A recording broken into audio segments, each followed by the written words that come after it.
My people have asked that Malaya be given independence, if possible, during 1957. So bagi orang Melayu, dunianya adalah alam Melayu. Sulu, Demak, Tidore, Ternate, itu semua adalah merupakan kerajaan-kerajaan Melayu. Bangsa Melayu ini ialah mahawangsa. Untukkan pentadbiran yang mesti dominasikan oleh satu kaum yang asal. Nak tukar negara kita punya nama dan pemiliknya. China daripada China, memang tak boleh nafikan. India daripada India. Tapi orang Melayu datang daripada Indonesia. Melayu pun adalah datang dari luar Malaysia. It's no more ketuhanan Melayu. Kalau kita pergi ke ketuhanan Melayu, ia sama dengan white supremacy. Semua rakyatnya perlu maju bersama. Tak boleh ada bangsa yang dikecualikan ataupun dipinggirkan. Jati diri atau identitas nasional merupakan ciri khas yang melekat dengan nilai-nilai, pengalaman sejarah, dan tujuan yang menyatukan kelompok masyarakat pada satu wilayah tertentu dalam sebuah ikatan negara bangsa. Ia menjadi milik bersama yang tumbuh dan berkembang, sehingga menjadikannya berbeda dengan negara bangsa lainnya. Identitas nasional sejatinya dibentuk berdasar kesepakatan dan prinsip kesetaraan, sehingga menciptakan rasa persatuan dan kesadaran sebagai satu bangsa, atau apa yang lazim disebut nasionalisme. Proses dan dinamika seperti itulah yang tidak terjadi saat Malaysia berdiri sebagai sebuah negara bangsa. Merdeka! Etnosentrisme yang diwariskan kolonial Inggris kadung melekat dalam kehidupan masyarakat. Setiap kelompok etnis telah mengembangkan dan mengimplementasikan budaya, bahasa, agama, serta cara pandang hidup yang berbeda, menjadikannya tidak mudah dipadukan dan bersinergi dalam ikatan guna membentuk ciri khas milik bersama, sebagai penanda kesatuan berbangsa dan bernegara. Apalagi sejak awal, etnis Melayu, kelompok etnis terbesar di Semenanjung Malaya, sangat menentangnya. Mereka mengklaim, Malaya hanya milik etnis Melayu, dan tidak boleh diperintah oleh campuran ras. Gagasan pembentukan negara, mereka perjuangkan dengan mengecualikan etnis non-Melayu, utamanya etnis Tionghoa dan India yang dianggap hanya sekedar pendatang. My people have asked that Malaya be given independence, if possible, during 1957. Namun pemerintah Inggris memandangkan dengan leluasa untuk melegitimasi supremasi etnis yang lebih meluas dan mengakar. Hal yang makin mengalienasi dan memarginalkan kelompok etnis non-Melayu. Diterapkannya kebijakan ekonomi baru dan berbagai regulasi diskriminatif dalam birokrasi pemerintahan, pada gilirannya memicu segregasi sosial dalam masyarakat, yang berujung tumbuhnya resistensi terhadap segala hal yang bermuatan dan berlabel Melayu. Label Melayu pada bahasa nasional, salah satu contoh mengapa ia belum diterima sepenuhnya oleh warga negara Malaysia hingga saat ini. Dan dalam banyak hal serupa lainnya, masyarakat menyikapi dengan apatis. Sehingga pemerintah kemudian mengambil langkah antisipatif untuk menghentikan menjalarnya gejala resistensi, yang juga mulai menghinggapi kalangan muda Melayu berpandangan modern dalam memahami demokrasi, humanisme, dan kebangsaan. Sayangnya, tindakan yang dilakukan kemudian dinilai banyak pihak tidak tepat. Menghidupkan kembali sejarah dan kisah-kisah lama Melayu, yang dikemas dalam tema glorifikasi Melayu Mahawangsa, Tamadun Melayu, atau konsep alam Melayu, justru menjadi antitesa harmoni berbangsa Malaysia yang multikultur. Orang-orang Cina, dunia Cina-nya adalah benua Cina.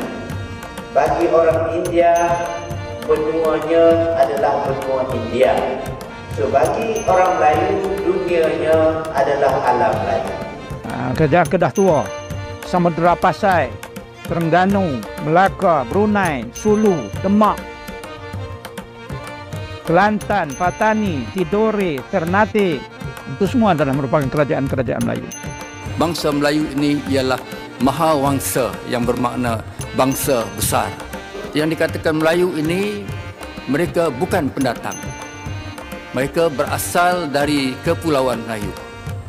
Dari sini mereka bertebar pergi ke 4 penjuru alam. Satu pembentukan pentadbiran yang mesti dominasikan oleh satu kaum yang asal mesti dibentuk.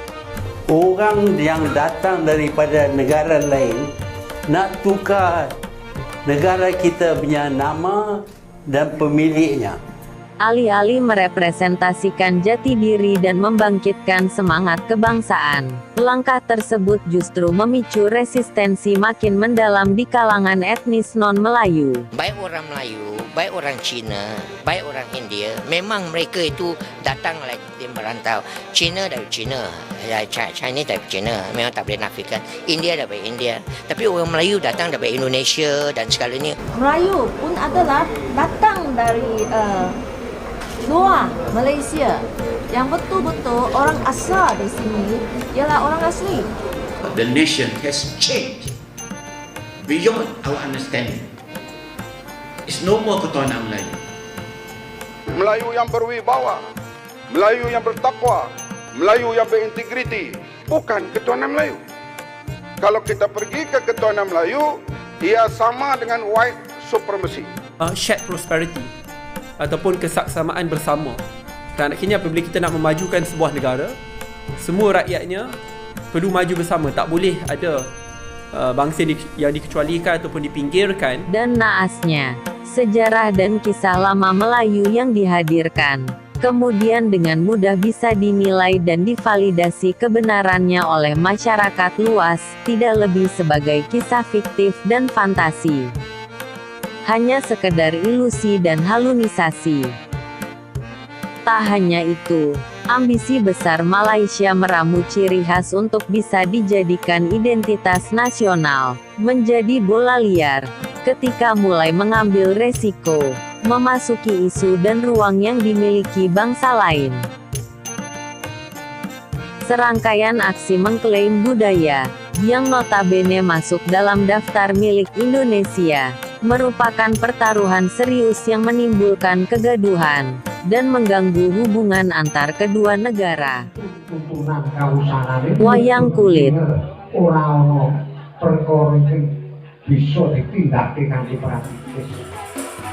Angklung.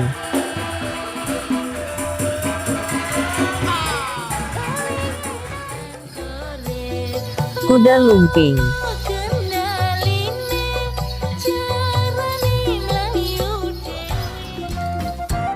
Tari tortor.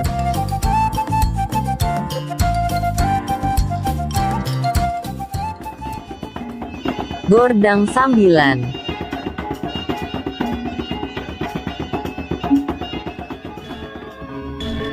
Tari pendet.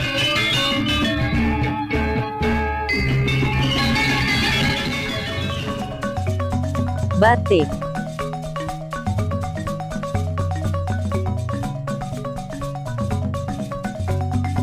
Keris.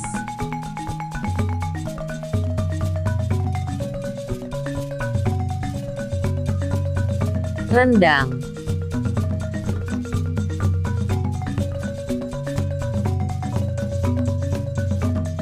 Tidak bisa dipungkiri, etnis Melayu yang merupakan mayoritas penduduk Malaysia, secara garis keturunan adalah serumpun dengan sebagian penduduk Indonesia, khususnya di Pulau Sumatera.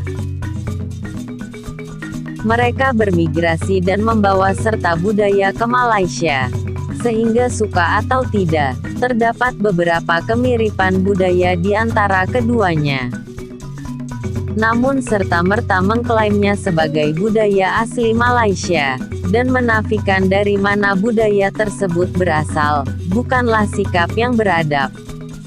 Interpretasi asal-usul kebudayaan haruslah diluruskan.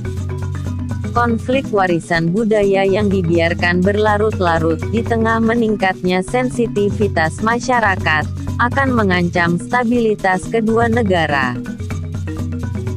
Malaysia memang membutuhkan budaya dan patriotisme demi identitas dan harga diri. Namun mencomot budaya bangsa lain dan mengkloningnya seolah milik sendiri demi menarik dan mempertahankan supremasi adalah tindakan konyol. Ya, untuk sesaat bisa dijadikan komoditas politik dan promosi pariwisata. Namun kemudian akan segera lenyap karena tidak memiliki akar di masyarakat. Dan tentunya, di waktu yang sama, mengundang cibiran dan hujatan. Bangsa tukang klaim milik orang. Sudahlah, kegagalan selama lebih setengah abad, terus mencari jati diri, cukup menjadi alasan untuk melakukan introspeksi. Negara Malaysia berdiri tidak dibangun sendiri, hanya oleh etnis Melayu. Entitas dan eksistensi etnis non-Melayu terikat menjadi bagian yang melekat dalam sejarah terbentuknya negara tersebut. Bahkan jauh sebelum pemerintah Inggris memberi kesempatan untuk memerdekakan diri. Mereka merupakan bagian dari identitas bangsa Malaysia. Perpaduan budaya yang selaras di antara etnis Melayu dan non-Melayu sejatinya menjadi jati diri bangsa Malaysia. Membayangkan dunia dan wujud lain di balik kenyataan yang dihadapi saat ini hanya akan mengatasi kecemasan sesaat. Memaksakan diri untuk terus mencari identitas yang tak pernah dimiliki, ibarat menggantang asap. Perbuatan sia-sia. Percayalah, keragaman yang nyata ada saat ini menawarkan terciptanya harmoni untuk menjadi dasar bagi identitas kolektif yang mampu melahirkan nasionalisme kultural yang inklusif.